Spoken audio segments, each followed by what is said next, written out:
Welcome everybody to the Mayor and and I'm pleased to announce this is a pre-election special event. Pre-election special. We need some music here, Nick. And so there's 3 days to go to the election. So we're having a pre-election special, bit of a kind of free-form discussion about the mayoral campaign.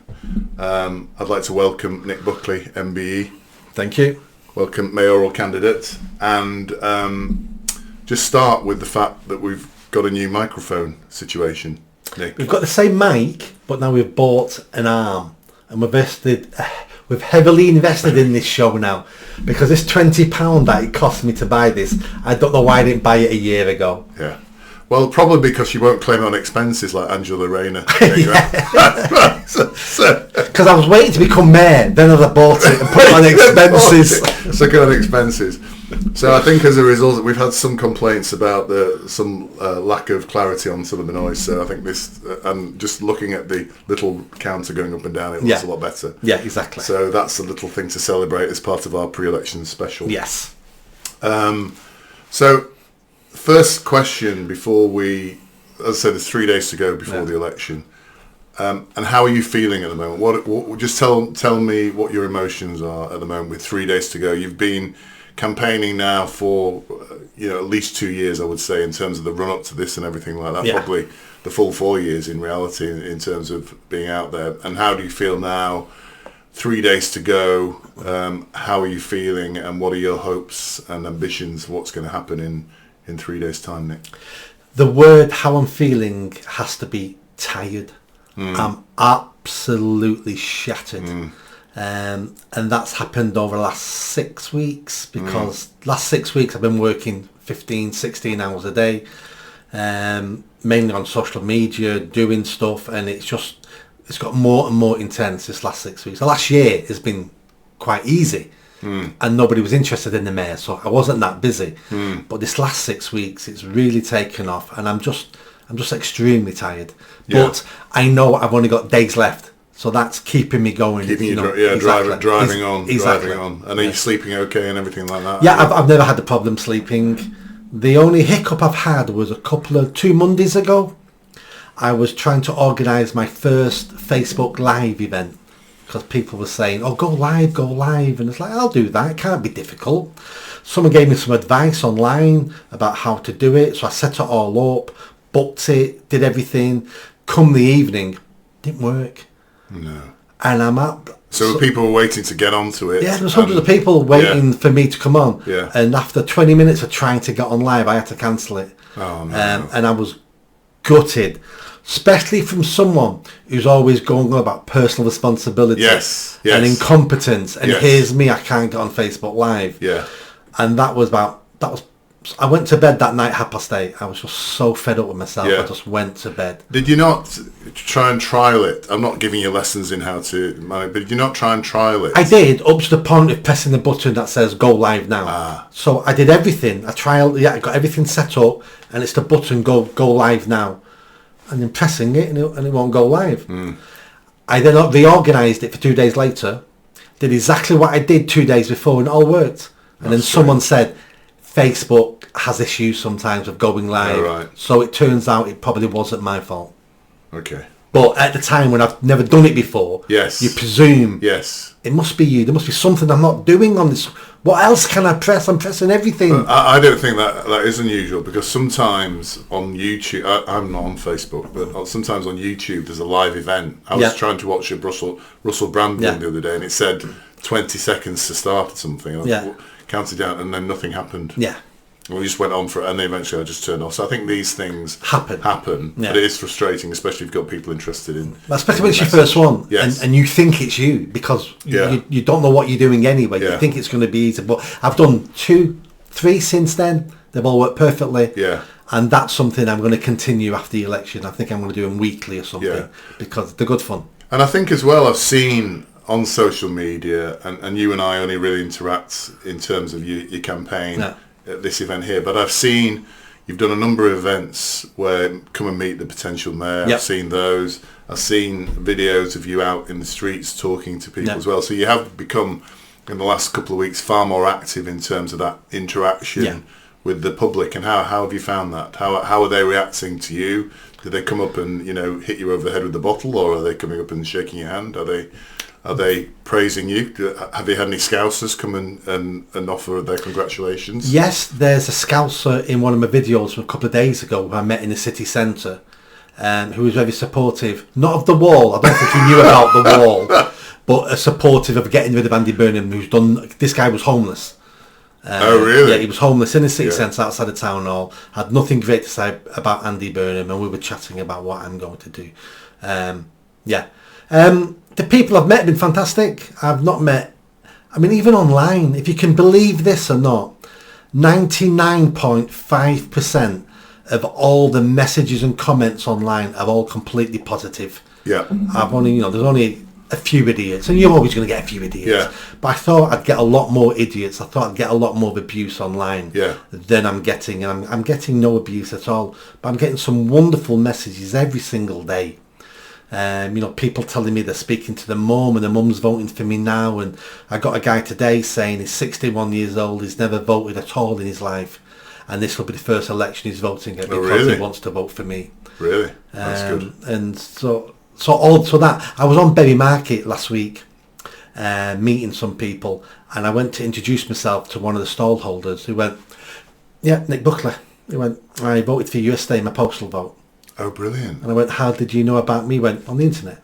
That's fantastic. So the message is getting out there. People do know me. Yeah. People are hearing of me. Yeah.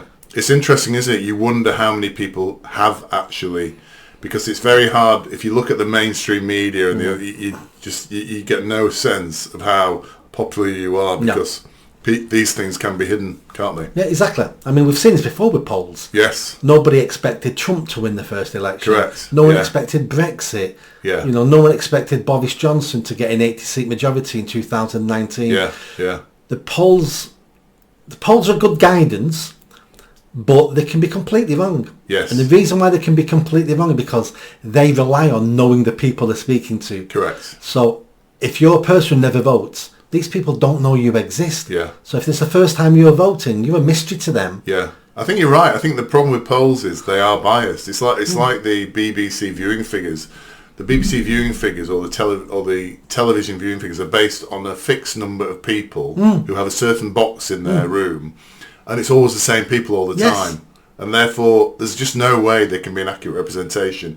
But they say 20 million people watched that programme last night. That's based on a very small sample of people who've already been pre-chosen.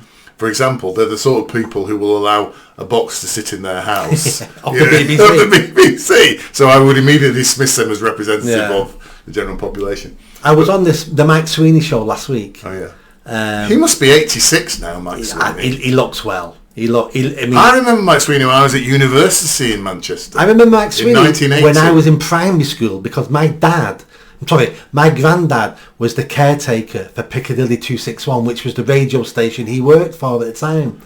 How old is he? Because what I've just described is 42 years ago. Yeah. So he was on he was on Piccadilly Radio 42 years ago. I would say he's late 70s. He must be. Yeah. But I mean, he looks fantastic. I mean, Has he still got the big hairdo? No. I mean, you can tell he's a lot older than us. Yeah. But you look at his body and you go, I'm looking at him going, "You're fitter than me." I'm just worried that you were looking at his body. Yeah. But, well, from the man who said the other week you like to admire men's bodies, you said the other week.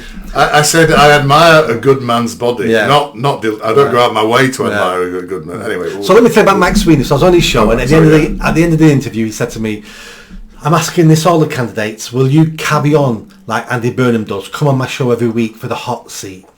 So I went, "No." "What do you mean, no?" I went, "Well, the BBC doesn't represent the people like you think it does." Yeah. I really upset him. Yeah. He's on the BBC now? Yeah, he's on BBC Northwest. All right, okay. Yeah. Yeah. So he was at Media Really? City. So what did he say to that? Good, well done. He was quite upset. Yeah, good. And we had a bit of a conversation, but then someone told me, I didn't hear any of that. It got cut then. So it must be the end of the interview. So then he was like, "Well, everyone outside my office is diverse, and I felt like saying, What? Yeah, I was like, no, they may look diverse. You've got black, brown, gay people working here, but everyone thinks they all the think same. exactly the same. So they're not diverse. Yeah. And I said to him, if I become mayor, I'll be open to the public and I'll be doing stuff like the hot seat, but it won't be the monopoly of the BBC. Yeah, I'll be going to different radio stations. I'll be going to YouTubers. I'll be doing lots of live events. There's different ways to reach the public. The BBC is not the gatekeeper anymore. Correct. In fact, it's the opposite, I would say. Yeah. But it's a very interesting point you make, isn't it? Diversity isn't represented on the outside. It's on the inside, isn't it? Yeah. You can't tell whether somebody's diverse by looking at the colour of their skin or their sex or their sexuality. And it's in their head. And to think it's racist. Yes. Because to say this is a diverse workforce because we've got black women and Chinese men, well, I can tell you for a fact now, not all black women think the same. Not all Chinese men have the same ideas. Yes. And for you to think they do is actually racist. Yes, it is. Yeah, that's exactly right. That comment itself that he made is racist, Yes. I would say. Anyway, we slagged Mike Sweeney. Yes. He's an old man. Let's He's a nice man. He's a nice little old man. He's a nice man. We were talking about polls a minute ago, and I was trying to segue into the poll, but you diverted me with the Mike Sweeney. Right. I think there's something very interesting. There's been an MEN poll on the potential results for the mayoral candidacy. Yeah. Mayoral race. Yeah. And I think those results must have been quite pleasing for you in terms of what they were. Would you like to share with our gentle listeners what those results were? So the Manchester Evening News have not commissioned this poll. Someone else had commissioned it. They've commissioned it on a lot of the mayor elections across the country at the moment, but they reported this one on the Greater Manchester Mayor. So according to their poll, the first place, the winner is going to be Andy Burnham again on 63%, which is down 4% from the last election. I thought he'd lose more than 4%. But the interesting bit is second, third and fourth place. So second place at the moment is Reform UK at 12%. I'm on 9% and coming third. Well done. And the Tories are coming fourth on a lower 9% than me. Just under 9%. Yeah. So basically, I'm beating the Greens, the Lib Dems, and the Tories. Fantastic. If you'd have told me this a year ago, I'd have bit your hand off for that result. Yeah, I bet you would. I'd have bit your hand off because if I had to be completely honest, one of my big worries has always been, you're going to embarrass yourself, Nick. You're going to get 1%. You're going to lose your deposit. Everyone online is going to laugh at you because nobody wants you. You're a bit of an idiot. And we've all got those demons sat on our shoulders telling us we're nothing. And it's like, am I really going to do that badly? But a poll that says I've got 9% it's fantastic. It's not what I want it to be. I'd like it to be 64% like Andy Burnham's. Yeah, of course. Yeah. But if it turns out to be 9%, then I haven't embarrassed myself because I would have beat the Greens, the Lib Dems and the Tories. There's no way on earth you can argue that's embarrassing yourself when you've beaten three of the main parties in the country. So that'll be a big success. I mean, if you do beat those three, well, I think whatever happens, if you do as well as the poll, we'll celebrate that. If you don't do as well as the poll, we'll celebrate the poll after the election as well. So either way, I think that. However, if you beat any of those parties, Tories, Greens, Lib Dems, was the SDP, was it? No. They don't exist anymore, do they? Yeah. No, they still exist, the SDP, they're small. They actually endorsed me, the SDP. Oh, right. Yeah. But don't forget, they are machines and they have apparatus around them. They have people, they have canvassers and things like that. So if you, on your lonesome effectively, have managed to do that, that will be a hell of an achievement, and that's really quite impressive. So let's hope that poll comes true. And I'm hoping it'll be better because my thinking is we knew the Tories were gone, and that's not the fault of their candidate standing. No matter who stood for the Tories, they're going to be wiped out virtually across the country. Yeah. Whoever was standing for the Tories to run for mayor was going to get decimated anyway. So that was a guaranteed. The votes they're losing are going straight to Reform. So if you add up their two numbers, that's what the Tories were getting at the last two elections for mayor. So the Tory vote was just 21%. So they were getting 20% before. Yeah. So 24%, 23% the first election, and they got 19% the second mayor election. So always about those numbers. So Yeah. I mean, for me, Nick, and for our gentle listeners as well, what I would say is, if I were you, I would vote for Nick Buckley. And the reason I would do that, regardless of your politics, policies or whatever, if you won, or if you came a close second, I could then say, I voted for Nick Buckley. And then you are somebody who is actually making a difference. You were in the right place at the right time. In the same way now, I say, yeah, I didn't have the jab or whatever. Now I'm being vindicated. Yeah. If anybody votes for you now and you do really well, Yeah. people can say, I voted for Nick Buckley. Exactly. Somebody who stands up Yeah. for the people and cares about Yeah. us. And we just need that shift in the way people think to understand that. Yeah, So, people need to vote for the individual. Yes. People know who I am. I'm not a party. Yeah. Reform are only on 12%, not because of the candidate. No one can name the candidate. No, They're voting I can't. for the party called Reform because we've been well in the polls and everybody hates the Tories and they've become the protest vote. But you don't know anything about the candidate. At least with me, every vote I get is for me personally. Yes. It's not for a badge, it's not for a colour, Yeah. it's not for a rosette. It's for me. Yeah. And I'll take a lot away with that because that's what I'd like. But people need to realise, what is the future of Greater Manchester if we just vote in another party? And let's say Reform do really well. Let's say Reform win. We need to understand that the mayor, as a Reform mayor, you're not his boss. Richard Tice is his boss, sat in London. That's his boss. And anybody standing for a party knows they have to do as they're told. Yeah. Because if you don't do as you're told, you don't stand for us again. And everything you are, everything you've achieved is for the party. And the party holds you to ransom and can blackmail you.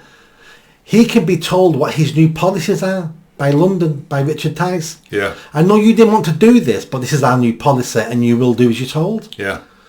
And if Richard Tice has a brainstorm and decides tomorrow, actually, yes, I want to bring more immigrants into the UK. Yes, I want to devolve more power to Scotland and Wales. Or yes, I want to allow trans women to be in every changing room in the country. If he decides that, that becomes party policy. Party policy. And you've got nothing you can do. So the individual you voted for in Manchester will have no influence on that. And I think there's a really important point here, isn't it? Is this now the age where we should be voting for the individual? Is Trump an example of that? Because people vote for Trump the individual, don't they? They don't vote for the Republicans. Because remember, I think at the beginning, Trump, in the first election, Trump was not the Republican candidate initially. No, there was they didn't another want one that they didn't want him. But the people decided, but they wanted him because he was an individual and because they knew his policies and his views were what be implemented. And I think that's the point about you, Nick, isn't it? When people vote for you, they're voting for Nick Buckley, the individual. They're voting for your policies, your beliefs, your drives, the things you care about, your manifesto. They're not voting for the Tories. They're not voting for Labour. I mean, if it wasn't Andy Burnham, would anybody know who the Labour candidate was? The fact he's relatively well known. Yeah. But for example, the mayor of Birmingham, I know you know who he is. I would imagine most of the people who are watching this don't know who the mayor of Birmingham is. I think it's Andy Street. Yeah, I knew it if he said his name. Yes, At the top of me, so you don't even know the mayor of Birmingham is Andy Street because he represents. I think he's a Tory. He's a Tory. Yeah, but maybe it is the time now. And I wonder if that 9% that you've been showing there is because people are saying this guy's an individual. He's an independent. He's not representing those crappy parties, as Galloway calls them. Two arses of the same, two cheeks on the same arse. He's not representing Labour. He's not representing the Tories. No. So I'm going to vote for him. No. I wonder if that's happening now. I think that's definitely happening. I've got people who, from all parties, telling me they're voting for me. Yeah. Mainly because they say, I like what you say. Yeah. Because I'm honest. Yeah. The amount of people I've told basically not to vote for me is loads. Yeah. Because I get messages all the time. Nick, what's your stance on Free Palestine? What's your stance on free parking at hospitals? And I just tell them the truth. And I know you're not voting for me now. But I'm not going to twist my answers to make you think I'm on your side, Yeah. and then I get elected, and I just let you down. Yeah. You then go, he conned me.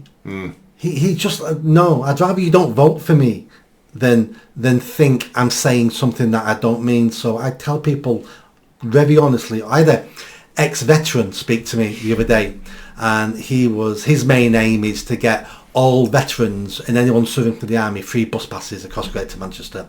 And I said, no, I'm not giving away free stuff to people. No. We've got problems to fix in this country, in this region, and giving more free stuff away to people, no matter how much we think they deserve it, then the answer is no. And he thanked me for my honesty and said he won't be voting for me. Which is it would have been better if he thanked you for your honesty and said, despite that, I'm going to vote for you. Yeah, but he didn't, which is great. Yeah. Because, but I just want to be honest with people. Yeah. And I think that's definitely cutting through with people. And I've had the opposite where people have said, right, yeah, thanks for your honesty. And do you know what, Nick, I'm still going to vote for you, even though you're not going to do the one thing that's really important to me because I like everything else you're talking about. Yeah. So it does work that way as well. And I think you're right. I think there's people voting for me because they're sick of everyone else. There's people voting for me who would always vote for an independent anyway because they're sick of all party politics. Yeah. There's people voting for me because they've heard me, seen me online, and they're going, I like the sound of him. Yeah. And I also, this is what I'm really relying on now. So I might do better than 9%. Second place is reachable for me. And I will get to second place and I will do better than we think I can do for one cohort of people. And that's the people who never vote. So the Brexit people who only have ever turned up once in 20, 30 years to vote. Are they going to turn up for this election though? I've no, only if they've seen me online. So that's why I've spent so much time on Facebook and not so much Twitter, but on Instagram, on TikTok. I've spent time on the places where normal, average people who don't care about politics spend some time. And if they can see me and hear me, and if those are the people who go, I've not voted in 15 years, but I'm going out especially for him, that's how that poll can be completely wrong. I think you make a really important point here. I think the people who don't normally vote, if they went out and voted, they would vote for you. I think so. I think they would. And it's almost, I'm just wondering whether your slogan should have been, you don't have to vote for me, but just go and vote. Because I think if you just get people to, and we've discussed this before, you've said one of the biggest confidence tricks out there is the fact that the main parties have persuaded people their votes don't matter. Yeah. And that's how they've retained power. Yeah. And I think you're right. Most people who don't vote, if they went out and voted, they wouldn't vote Labour, they wouldn't vote Tory, they'd vote Independent. Because it's like we're sick of these parties. But the problem is mobilising those people, isn't it? It's reaching them. Yes. It's having them know you exist. Yeah. And I launched my campaign 15 months ago and I've spent it nearly all online. And people kept saying, no, you need to go to the towns and speak to people on markets. Well, I'm lucky if I speak to 6 people on the market. Most people are too busy. Yeah. Who's a stranger approaching me? Yeah. He says as a politician, you switch off straight away. Yeah. I mean, I'm not saying what I've done will be worthwhile. I don't know, but that was my judgment 15 months ago. Yeah. So I've spent it online because I'm trying to reach the people no one else reaches. Yeah. And if I can reach them and they can see something in me and they go, he's like my uncle, he's like the kid down my street, he's like I was when I was a kid, or I wish I could speak like him. He's saying everything I want to say. He's saying it better than me because he's he's got I've got better skills than most people talking because I've been doing it for decades. But I've got so many people saying everything you say is what I'm thinking. I just can't say it, or I'm too scared to say it. I haven't got the words to say, but everything you're saying is what I'm thinking. So we'll find out if I've reached those people. At the moment, I don't know because nobody knows where they are. No. It's a very interesting point. Just talking about you travelling out there, you have been more active physically out there, but you and I discussed, and we're going to move on to hustings now, but you and I discussed, and I think you're right, the reach of social media, if you can get the audience, is phenomenal and has a massive impact. And we've seen people like Maya Toosey, whose viewing figures have rocketed going forward. He's interviewing me tomorrow. And again, that's a great thing to have that. I and Anna, my wife, was very disappointed to find out that you were not included in any of the hustings.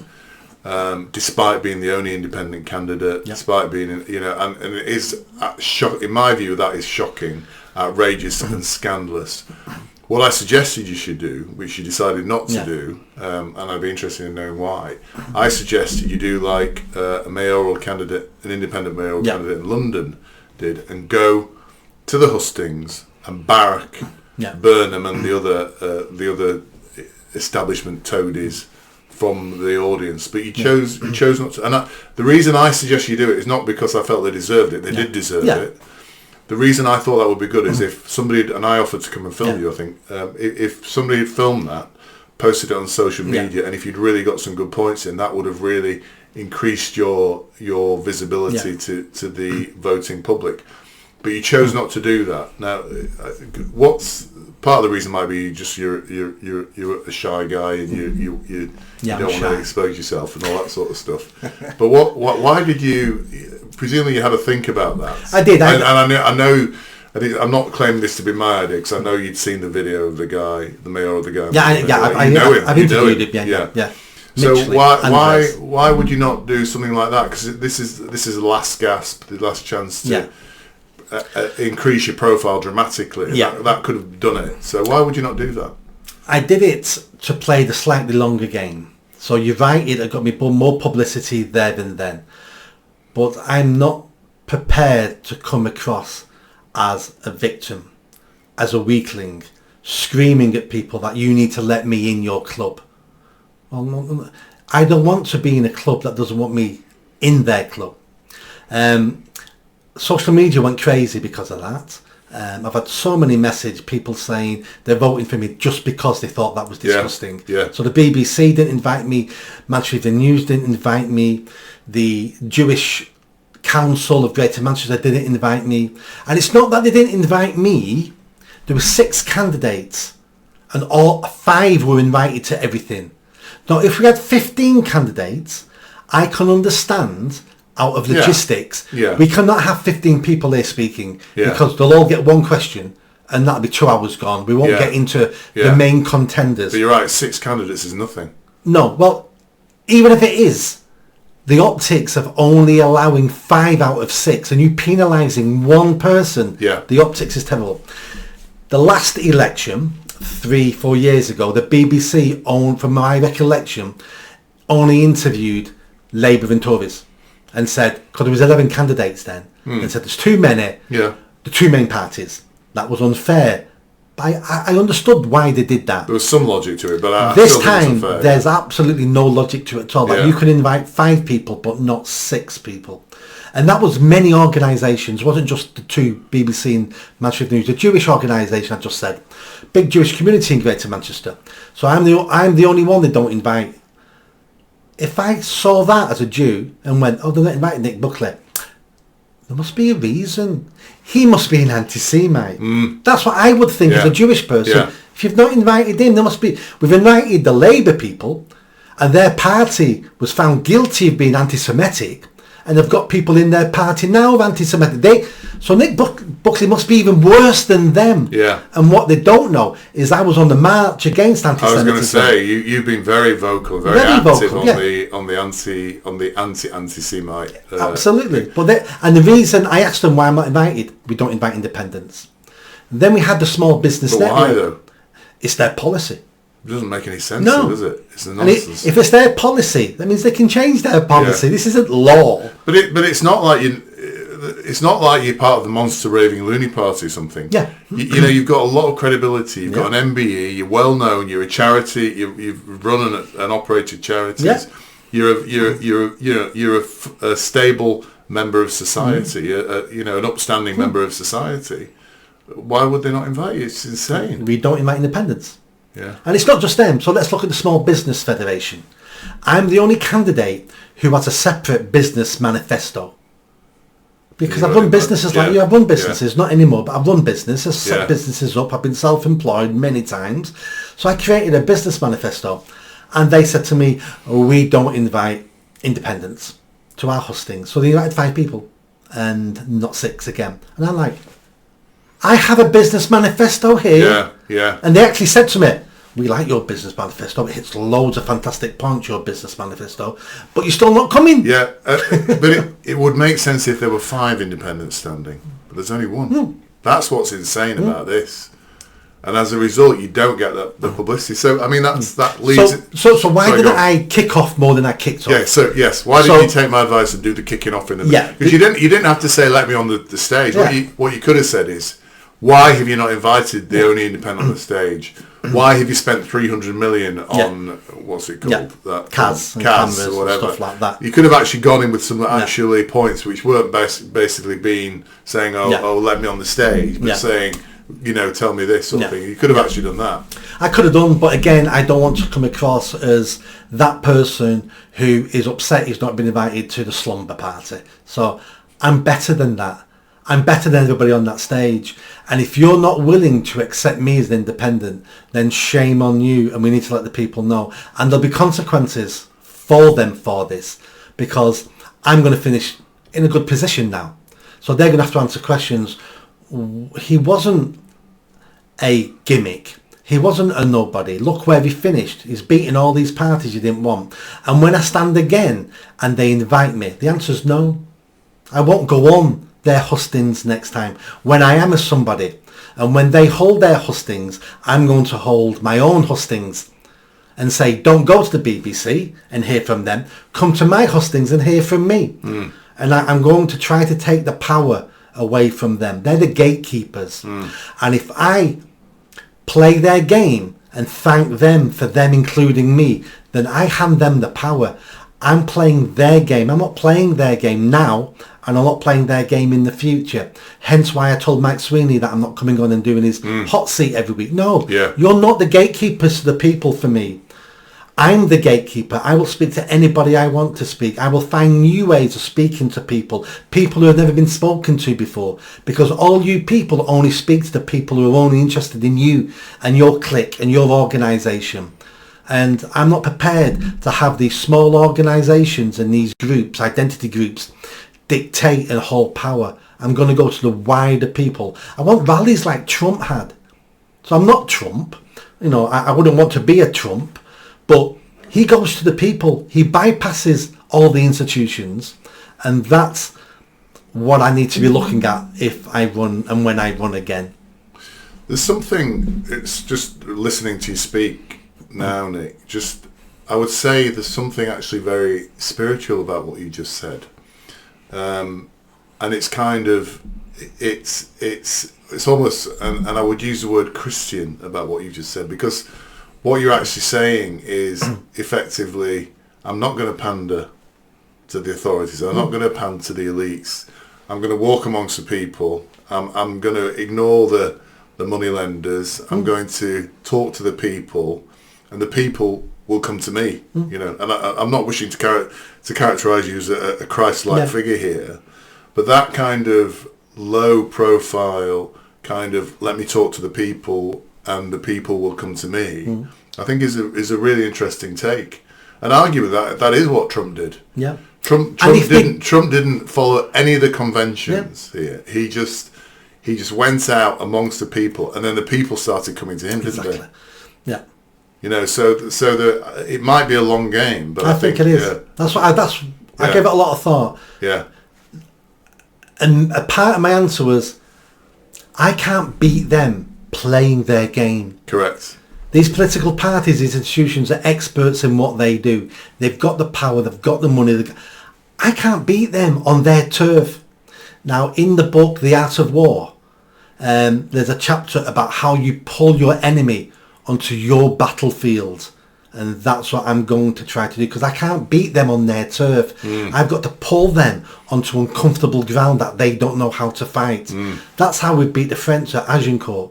We got their soldiers on a muddy ground, and then we hammered them with the longbows and killed them. And they were French, though. They were French. But build a wall in the channel, and the French are going to pay for it. So yeah, I'm trying to be more tactical, and I don't want to come across as a moaning victim. Yes. They don't want me there. Don't want me there. The only argument I'll throw against you here is that Jesus did go into the temple and overturn all the money lenders. Yeah. So to me, you causing trouble at hustings would have been an equivalent of that. You know, I'm not going to accept this behaviour by you, although they weren't in a church or anything. They were just sitting in a hustings. And then people have asked me, should we make it illegal for hustings not to invite everybody? Now again, I don't agree with that. These hustings are, many of them, I mean, if you're the press, then yes, I think you should be inviting everybody, or have a good reason why you're not. But if you're a private organisation, so let's say the Jewish Representative Council, let's say I was a far-right Nazi anti-Semite, we shouldn't be forcing them to have me at their hustings. They're a private organisation, they should pick and choose who they have. So I do agree with these hustings being able to decide themselves. I just think the system they're using is unfair, but that's for them to soul search themselves, and the people who support those organisations to complain to them going, I'm a member of the Small Business Network, I pay my yearly dues to you. How dare you not invite the only candidate I wanted to hear from running my business? He's got a bit. So these people who pay their subs and are members of these organisations have to do the groundwork to change their organisation. I don't want us forcing them to do what they don't want to do. Yeah, but then you've got to be careful because you can end up like the universities have become now, where they actually now censor free speech by not inviting certain people they don't agree with. I think you've got to be careful with an election. I think if you're going to be fair, you need to invite everybody. And you know, if somebody isn't breaking the law, even though they might be on the far right, and that far right expression, by the way, is massively overused. We're all far right. Yeah, we're all far right now. If you're not Stalin, you're far right. Yeah, I meant to send you. There was a really interesting thing about extremism. I thought I had sent it to you. I can't remember who was talking now, but he was talking about extremism, and he was saying, if we're talking about extremism, let's talk about giving puberty blockers to children. That's extreme. That's extreme. Let's talk about arresting Jewish people for trying to cross the road in front of an extreme right. Let's talk. I'll tell you who it was. Honour killings, extreme. Yeah. I'll tell you who it was. It was it's Peter Whittle. All right. That's what we call it. It was, and it's a really good speech. He was talking about, but he gave examples of extremism. Which were examples of what the progressives are now pursuing, which I thought was fascinating because we're calling everybody far right and extremist now. The extremism is happening in our heart, right in front of us now, isn't it? Yeah. With some of these behaviours. So just going back to your point, I think they should have invited you, because it doesn't matter what your views are. I think you're a candidate. You've made the effort. You're a candidate for the mayor, and you should have been given that platform.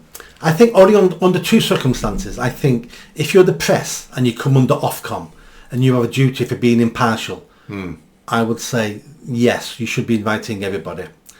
And my only other caveat would be, if you're an organisation that gets public money, then you have a duty to represent all parts of the public. Yes. So, but if you're a privately funded organisation, I don't think you should be forced. So, were none of the hustings on public in a public environment then, or a publicly sponsored environment? Well, I'm not talking about public sponsored. I'm talking about if you're the Jewish Representative Council, I'm sure you get money off the government somewhere. If you're the Small Business Federation, I'm sure you're getting government money to fund your organisation. If you're getting taxpayers' money, you should be representing all views at the hustings. But if you're a private organisation, so let's say you are a Bevy residents group, and you don't want to invite me to your hustings, well, I think that's unfair. But I think you have the right to do that because it's a private organisation. Yeah, I think you're right, but somehow it feels very wrong. I think the question. That's a British sense of fair play. Yeah, it feels unfair. Wrong. I know Anna, when she read it. I think she read your article. She said that she actually said that is scandalous. Yeah. And it was scandalous. You read it and you think, whoa, doesn't make any sense. The North East mayoral election, the BBC invited the Independent. Really? On the TV debate. I know, it's like, how was any of this fair? Yeah. It's, you will think conspiracy, but I don't think, I think it's just ignorance and stupidity, that.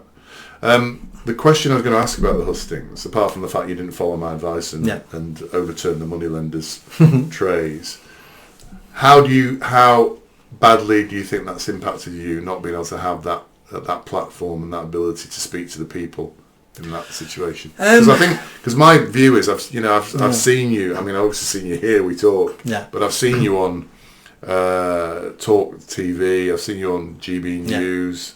I've seen you on mainstream channels, and you come across very well. Yeah. And I think people would have responded to you, and you could have said in that, don't vote for the main parties. Yeah. But firstly, come and vote. But if you do come and vote, don't vote for the establishment parties. Vote for somebody else. It doesn't have to be me, but vote for somebody else. Yeah. I think it's definitely damaged my campaign. Yeah. Because let's just look at the big ones, the BBC. That was. I don't think it was live, but it was on mainstream TV. That would have got millions of views in Greater Manchester. Yeah. The Manchester Evening News again. I'm not sure if it would have got millions, but it would have got hundreds of thousands. Yes, definitely. These are significant numbers of people, of average people. This isn't the Guardian where they're all left-wing, far-left lunatics. These are mainstream organisations, the BBC and Manchester Evening News. Even though they tend to be left-wing, that doesn't mean that everyone listens to it. A left wing, because a lot of them are just normal people. My family watch the BBC and read the evening news, so it's definitely damaged me because I wasn't at the table. Subconsciously, it also sends the message that that Nick Buckley wasn't worth getting on this, so I've ruled him out of voting for him because I don't know anything about him, and I'll never know anything about him. But for the BBC and all that, not to have him on, he must be a nobody. So I would imagine it slightly tarnished my reputation. Either a nobody, or he holds views or opinions that we do not approve of. Yeah, exactly. Yes. So it's tarnished. It would have tarnished my reputation a little bit subconsciously with people, but it stopped me being able to address the voters and tell them who I am and tell them why I'm different. And I was speaking to people the other day, and I was saying to them, whoever becomes mayor, for them to fix crime and rough sleeping and all these problems, those mayors are going to have to speak to someone like me. I'm the people they're going to hire, someone like me with decades of experience. Yeah. I've advised 3 different prime ministers. I'm the person they need to run their projects. So let's cut out the middleman and just vote for me and get me, and the person knows what he's doing. Yeah. I've got the plan. I know what I'm going to do. Yeah. First day in office, I'm not going, how do we solve rough sleeping? Well, I've had a plan for 20 years how we do it, and I've got the backbone to implement it. So I would have been a different voice on that stage. Everybody else would have been talking about what they want to do when we're going to do this plan. I'll be there going, no, I can tell you the nitty gritty now, how we solve these problems. I can give you the examples. I can give you the case studies of why what these people are saying won't work, or why that will work, but for these reasons. I would have been common sense and knowledgeable, which nobody else on that stage would have come close to me on that. Can I just say about rough sleeping? I don't think rough sleeping is a particular vote winner, Nick. I know it's something. No. I know it's something close to your heart. That's why it's not in my top 5 priorities. Yeah. Even though it's in my number 1. It's in my top 2 priorities. I don't talk about it that much because no one cares. Nobody cares. Yep. I'm not interested in rough sleeping, and I'm not seeing. It's not like we're living in LA where the streets are lined with. It's getting there. Yeah. Slowly. What, in Manchester? Yeah, it's getting there. I was in central Manchester today. I didn't see that. And it's stuff like LA. But you go around, you'll find people sleep on the streets in 2 or 3 tents at a time. Yeah. So So I don't think in most people's kind of landscapes, I don't think it's really clocking. But crime certainly is. Crime, absolutely. Crime certainly is. Crime is number 1. Potholes on the streets are one of the things as well. Clean air zones, attack on motorists. Attack on motorists. Those are all hot topics for people. The green belt as well. The green belt. Which, for someone who lives in the city centre and has always lived in the Midland, I don't think about it that much. But the more I've travelled this last 15 months, like I was in Bever the other day, that was probably for some people that was their number 1 issue. All these fields are going. We're building more houses. They're going to all be taken. The destruction of the green belt. Yeah. Really? Yeah. And I've had emails from Tyneside, Middleton, and all these people are going, green belt's my number 1 priority. We're losing all our green spaces. My children are going to grow up in a concrete jungle. Really? They're not going to have the life I had playing in fields and woods. When we're building houses, and the more houses we build, the more immigrants we let in, the more houses we need. Building houses won't end our housing crisis. Dealing with immigration deals with our housing crisis. Yeah. And once we've lost the green belt, it's gone forever. Yeah. It'll never come back. Yeah. And we're destroying our heritage. We're destroying the beauty for our children and grandchildren. It's a big issue for many people. I've not heard that before. That's really interesting. People from Trafford. Yeah. I've got a lady the other day, which I'm going to talk about on my next live show, which is tomorrow. Carrington, there's some development there, and she's really unhappy about it. Yeah, Carrington's always been very green. Yeah, well, there's some developments coming there that she's really unhappy about. I wasn't even aware of that as an issue, really. Yeah. But it's a very good point, isn't it? It's an issue for the people who live on the outskirts of Greater Manchester. Yeah. The more in you come, the more urban it is. And so it's you don't really notice. You don't really notice. Yeah. I think I live in quite an urban environment. Yeah. But it's a very good point, isn't it? Part of the reason we're building all these houses is to house immigrants. Yeah. Because our population is going down. Yeah. Peter Whittle said on that thing where he was saying extremism is paying millions of pounds a day for immigrants. He said he's got this kind of 10 policy thing, and he said one of the policies would be to stop immigration. But he said, I will stop it. We need to stop it immediately. Yeah. Like just zero immigration as soon as somebody gets in power. Is that what you think? I would not on day one. I would end 90% of immigration on day one, and then I would probably give the business world 2 years with a declining 10% over that 2 years until it's down to zero. You could cut 90% overnight. 90% we don't need. Interesting. Next question. We talked about your emotions at the moment and how you're feeling. You're saying you're tired or whatever. Next question is about lessons learned in the last 15 months. If you do get the results the poll suggests, I think that will be a very successful 15 months you've had. Yeah. However, if you had your time again and could go at this again, what lessons have you learned? And we may be looking at this again in 4 years' time, or you may have some other electoral ambitions. I'm sure you do. I know you're always thinking about different things, Nick, so I'm sure that you've got some plans that none of us know about. But if you had the 15 months again, or the 2 years that you've been working here again, firstly, what lessons have you learned? And secondly, what would you do differently? Lessons learned would have to be, I wasn't good enough to create enough of a buzz 15 months ago over the last year to attract backers, financial backers, and that help and support I needed to be more than a one-man band that I am now. Because you were quite active 15 months ago. You were in London quite a lot of the time. I met lots of people. I had lunch with people. You met Toby Young. Yeah. You met Lawrence Fox. Yeah. Did you meet Farage? No. Tried to. Nana Muscori, whatever she's called. Akora. Nana Akora. Yeah. And quite a few other quite famous people. I met some money people. Yeah. That's what I was going. I was trying to get some financial backers, because that's what you need to run a big campaign. So my learning there was I was lacking in that. I couldn't bring that together. Why do you think that's happened, Nick? I think it was because this is more like the psychiatrist's couch. I think it was because I was still special. Still an unknown, no track record. I think if I try to do it again after this election and I've beat the Tories and I've come second or third or something like that, I think those conversations may be easier. I think people might go, look what he's already achieved.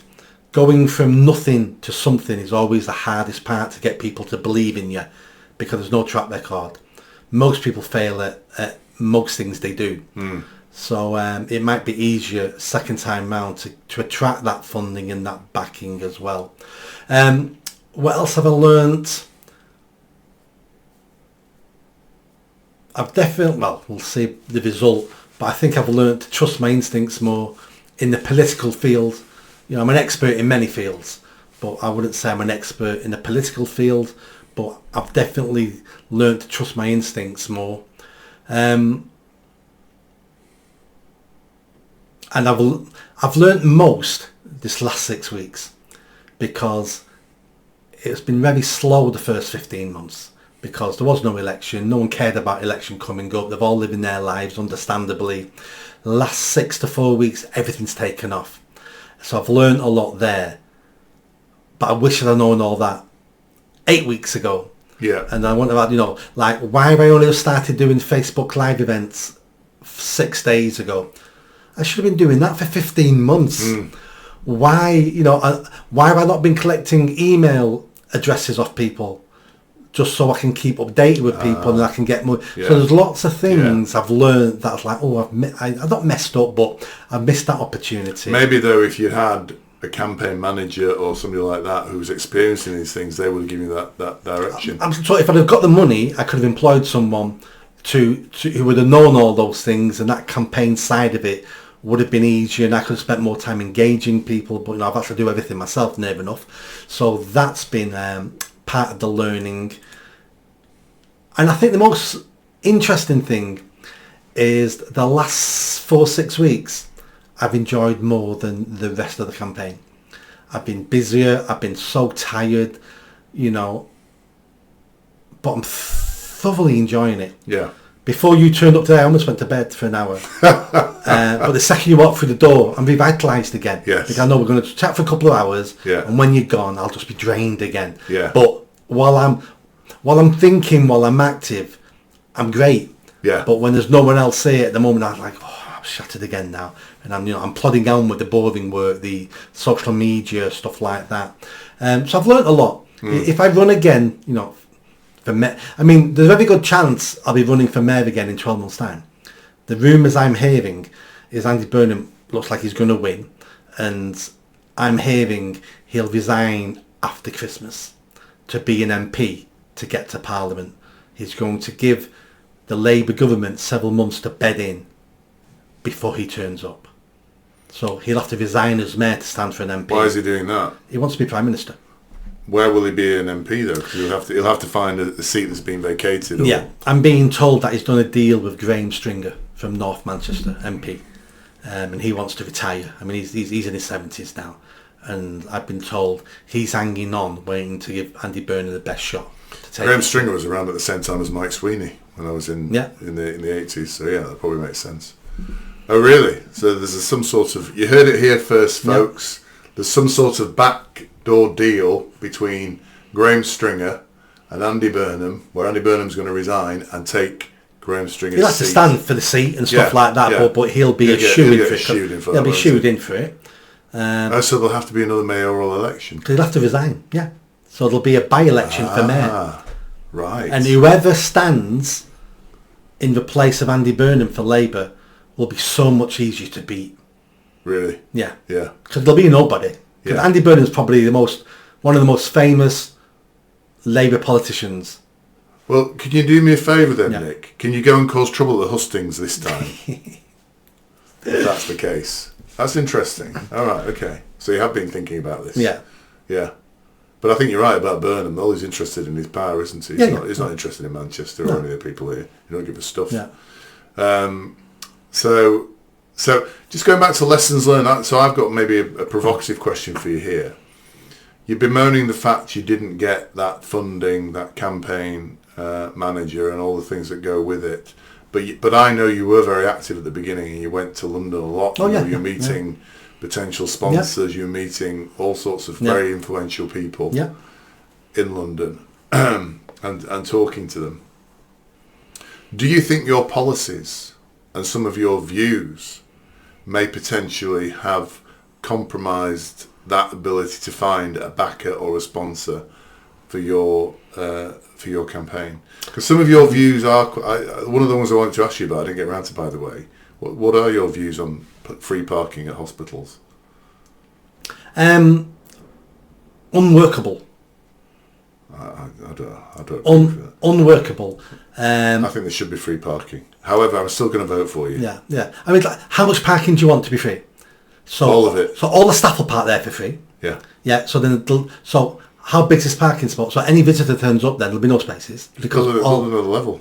So who's funding that? Hospitals at the moment earn money out of the parking, so the profits of the parking go into the hospital itself. So that funds. Yeah, but they're getting enough money off us, aren't they? Well, not according to them. I mean, the waste is awful. Yeah, that's what I mean. Fix the waste and build a proper car park. I mean, in the ideal world, yes, I ain't got an issue with it, but we've got that many problems that fixing that problem wouldn't even be on my list of 200 problems that need looking at. All right. Well, I disagree. I know. This is going back to you, man. So some of your views. I never got that impression. I think some of the views you have are quite radical. You certainly have very strong views about women and feminism. Which not women. No, sorry, not women. Sorry, no. I have views on feminism. Feminism and women's issues, and I have heard people comment on that before. Yeah. Do you think some of those views may have potentially compromised your ability to get the backing or that kind of momentum you wanted at the very beginning? I don't think so. Everybody I met was handpicked for me to meet because I know their supporters and I know some of their views chime with my views. No point me meeting far lefty millionaires because they're not going to back me. No. I don't think I've had a conversation with anybody who didn't agree with almost everything I said. My honest opinion is what I said before, because I've set many businesses up and tried to get backing for businesses. It's very hard to sell someone an idea that doesn't exist, that's not already up and running. Once you've got a business, even a tiny business up and running, and people can see what it does and what it produces, they can see the potential in it, I'm more willing to invest in that. You take a big chance investing in an idea of a business, because you know there's a million things that can go wrong before that's even off the ground. But a small business that's actually making a profit is like, well, that's investable now, because we're just going to upscale it. And I think that was the issue for me. I think if I do well on this, I think I'm upscalable then. There's a million people not a million. There's many people out there looking for financial backers for politics, and they're being approached all the time, and they've got to make decisions, and those decisions are hard, and they're going to base it on experience and past performance and yeah, everybody likes to back a winner. And I didn't have any of that. And I'm not that special. I'm not like Jordan Peterson where people want to jump on board because it's like, oh, he's amazing. So I think it's like everything in life takes hard work and time. Yeah. Well, if there is a by-election in 12 months' time, then maybe that momentum we're talking about, you started to build it. Maybe that is when things will start to happen for you. Yeah, after this election. So if anyone's watching and you want to approach me and see what we can do for the next election, approach me. Potential sponsors. Yeah.